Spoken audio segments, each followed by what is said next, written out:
Hey, welcome back, Rankers. How you going? Work from home hazards. I've got to feed the magpies, and while I'm doing that, have a look at this.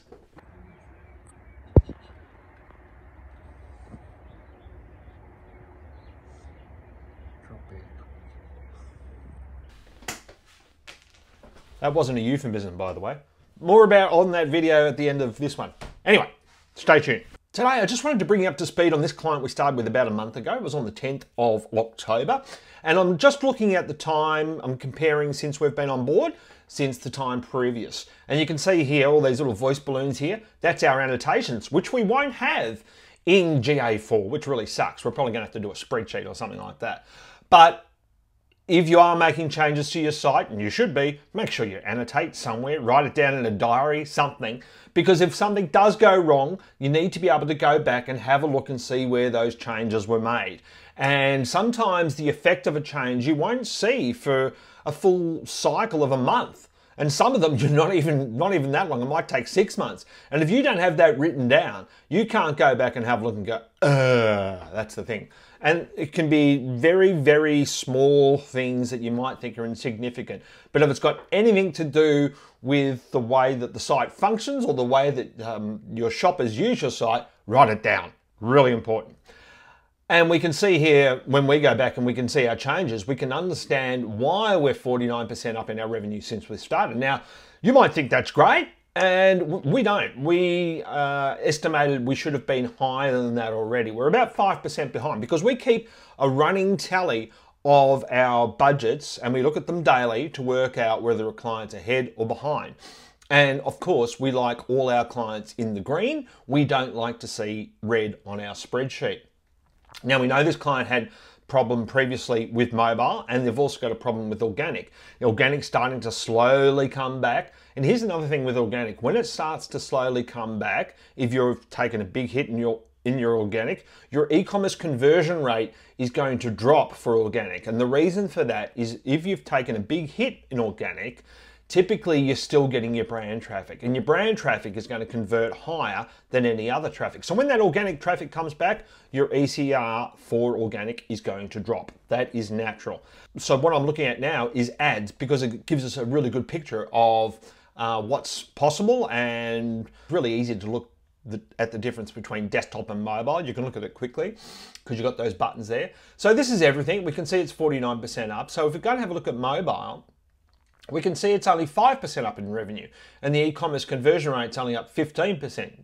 Good, heading in the right direction, but not stellar. Now, we know that this site has a problem on mobile, and now we're absolutely sure that it is mobile that's holding this site back. Now, traffic in comparison, it has more mobile traffic, not a lot more, than desktop, but desktop is still a significant amount. And when you can look at desktop, we can see desktop is 87% up on revenue, which is fantastic. And we can see our e-commerce conversion rate is up 38%. And we can now see that this one campaign down here is up 95%, and it's converting at 27%. Now, this client was complaining about a 3% conversion rate. Well, if you're looking at everything, sure, but don't look at everything. That's not helpful. It doesn't give you a lot of insight. You've got to know and understand where to look, and you need to understand what your shoppers are going through. In this case, all of these changes here that we've made, some have been UX related, some have been SEO related, some have been technical stuff, functional things, all sorts of things. And all of them together contribute to this growth, right? Now we know, and we can go back and have a look at mobile because we're sure mobile is the issue. And what we've found is some problems with mobile on the product pages. And the product pages are really difficult to use on mobile. Now, if you are only looking at your site via a desktop, and God forbid you haven't even purchased something using a mobile phone off your own site, then your chances are you've got some issues you don't know about. And I've seen site owners tell themselves a lot of things or make excuses about things like the weather is a real one, okay? That is a real problem that some businesses do have, and we've got clients who are having problems with the weather right now because it's not hot enough. But there are other things like, oh, my product's really expensive, so, you know, people are probably less likely to buy on a mobile.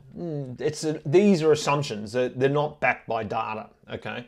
So we now know why the product pages are really, really horrible on mobile, and we're going to go and fix those, and hopefully next week, it might take a little bit longer, but hopefully next week we'll have some more exciting data to share, and we'll be back on budget, because right now we're not, and we've got to get back there.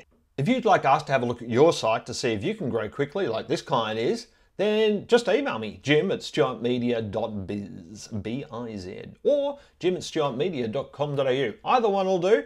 Please like, share, and subscribe if you're on YouTube, and hit me up on LinkedIn. That's where I'm posting a lot of this stuff.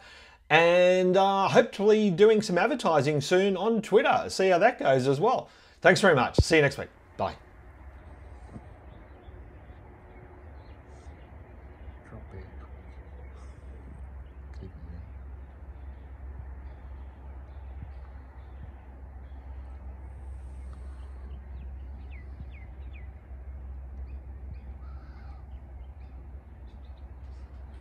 He's running.